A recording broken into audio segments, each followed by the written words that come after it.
Hello everyone and welcome to chapter 43. So I'm going to keep chapter 43 brief because it is very straightforward, and if I talk about it, my head will explode because I both love and hate administrative agencies.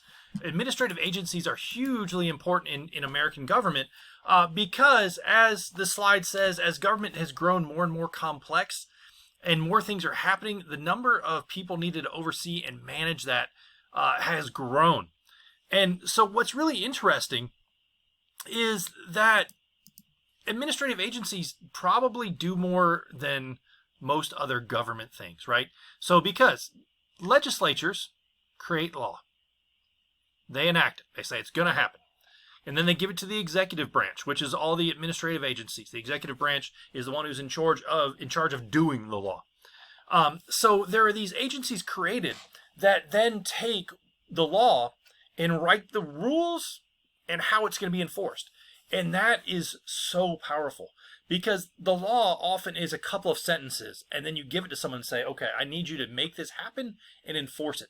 So how that administrative agency interprets what was written in law is how it actually becomes enacted. And I'll give you an example. The Affordable Care Act, right, also known as Obamacare, when it was written was 906 pages of law. Sounds like a lot. Now, after 10 years,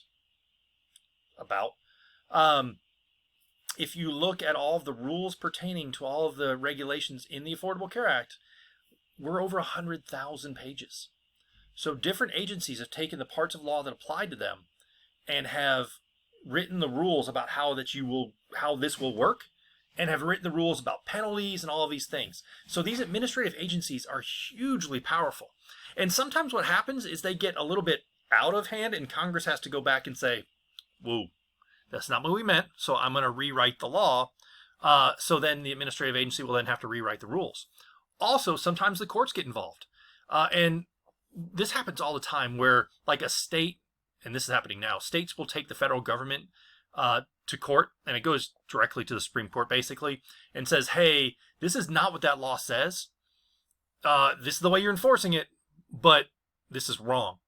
And then the Supreme Court will decide what's right. So it's really interesting.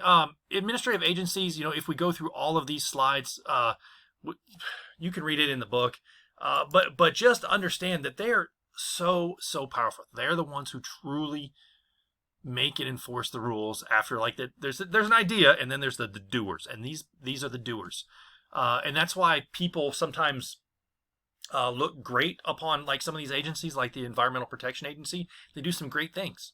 Other people will say, you know what, they took this spot way too far, and there have been huge lawsuits. In probably the most obvious one that the EPA lost was about wetlands and waterways. So there were these rules, the short version, there were these rules that said, hey, there are protected wetlands and waterways.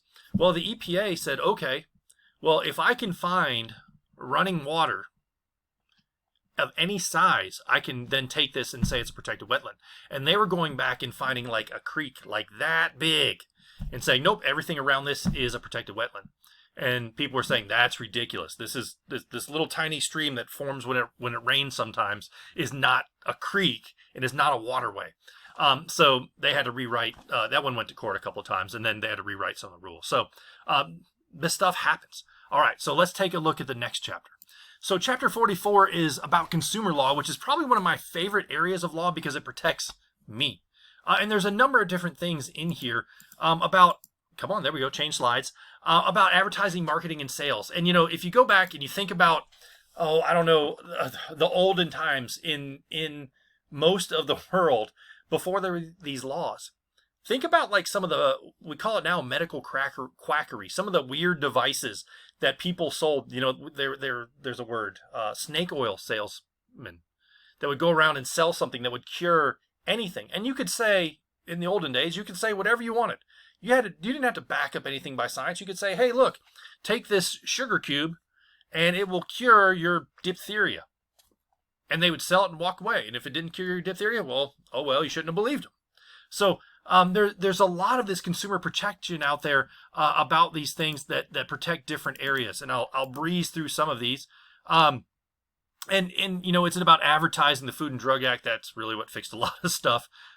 Credit protection, the Consumer Credit Protection Act, mail order stuff, and then labeling and making sure that labels are true, honest, or whatever. So deceptive advertising, this is one of the things that gets brought up a lot, and people sometimes will skirt the edges of this. Think about some of the things you might have seen on an infomercial that they look amazing, and then like when people try them, they don't actually work as well. And the infomercials, when they make them, are very, very careful that if you do exactly what is done in the infomercial, it will work. But if you alter it even the slightest, well, hey, that's not what we're showing you. So you can skirt the edges of this, and that works for a little while, but catchy marketing and advertising with a bad product, you can make a little bit of money for a short while, and then it goes away. So let me move on from deceptive advertising. There are a lot of slides about this. There we go. Marketing, right? So there are different types of things out there to protect people from marketing. And what's really funny is both of these two things, nowadays, because of technology, while they're illegal, how many marketing phone calls or fake phone calls or fraudulent phone calls do you get on your cell phone or your home phone? Happens all the time, because what's happening is we can't tell where they're coming from. People are spoofing phone numbers. So the phone number that shows up is not actually where they're calling from. I can make, in about 5 minutes, I can make my phone look like it's calling from the White House or from your own home phone number or whatever. It's easy enough to fake the caller ID side of this. In the way things are going with VoIP and not everything going through the phone lines, things coming through parts of the internet, you can hide where it's really coming from. So it's illegal to do a lot of these telemarketing things that people are doing, but it's also impossible to stop them because we don't know who's actually doing it, especially if it's scammers, because they're just taking your money and then hiding it some other way. It's one of those things. So let me move on. There's sales. We talked about that. Labeling and packaging laws. This one always makes me laugh, and it's really important. Labels must be accurate. Labels must use words that are easy to understand. And, they must be true. And I'll give you an example that I think is hysterical. Red Bull got sued over the thing that Red Bull gives you wings. Yeah, people sued them and won money because they didn't get wings when they drank Red Bull. It's false advertising. Now, if you look at their commercials, the Red Bull commercials, they're very careful about what they say. They'll misspell some things in different places, so it's not like we're not actually giving you wings, we're giving you WIINGS. Or they'll say things, or there'll be a little disclaimer at the bottom. How about all those like car commercials and stuff? We see people like driving in ways that are probably unsafe. At the bottom are like, don't do this, this is unsafe, blah, blah, blah. So there are definitely things out there, all right? Other things, automobile fuel economy labels, right? Your car's got to be, they got to tell you how many miles per gallon it gets. This is what Volkswagen got in so much trouble for when they kind of hid some things in the computers to hide some emissions stuff with some of their diesel engines, right? So food labeling. Foods have to be labeled to show certain things, to show what's in them, when they expire, all that kind of good stuff. And now that's expanded in most states to include restaurants over a certain size have to show calorie contents on their menu to try to make sure people have a informed decision about what they're making, right? Otherwise, you could just put whatever in food and people would just eat it. An example that always makes me laugh, if you're from the UK or, well, some of the British colonies, like the Cayman Islands, we eat digestive biscuits. I never read the label, but they contain sodium bicarb, which helps your digest, it helps you go. And that's why they're called digestive biscuits. I just thought they were cookies for like most of my life. Didn't realize that I was eating things to help me really digest. But if I had read the label, it's right there on the label. So one of those things. Let me move on.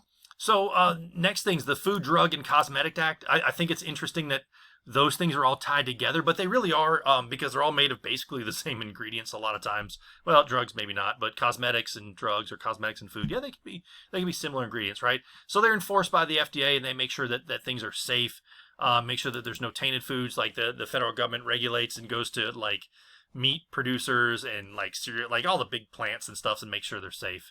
And then there's a number of other things that have happened.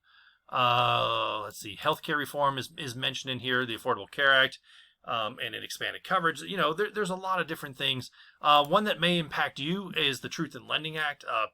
And this is this is what is really important, and that's why when you buy a car and you get a loan, you buy a house and get a loan or whatever, they'll give you these forms, and they're federally mandated forms, and they are long and they have a lot of words on them. But they are required to tell you all of these different things, so they're not hiding things from you and trying to scam you, which would have happened sometimes in the past. They'll put a little disclaimer and then not put that disclaimer on the paper. So that's why all this stuff exists. All right, so that's all I'm going to talk about in this. If you have any questions about the rest of this chapter, please let me know. If not, I'll see you in the next chapter. Have a great day.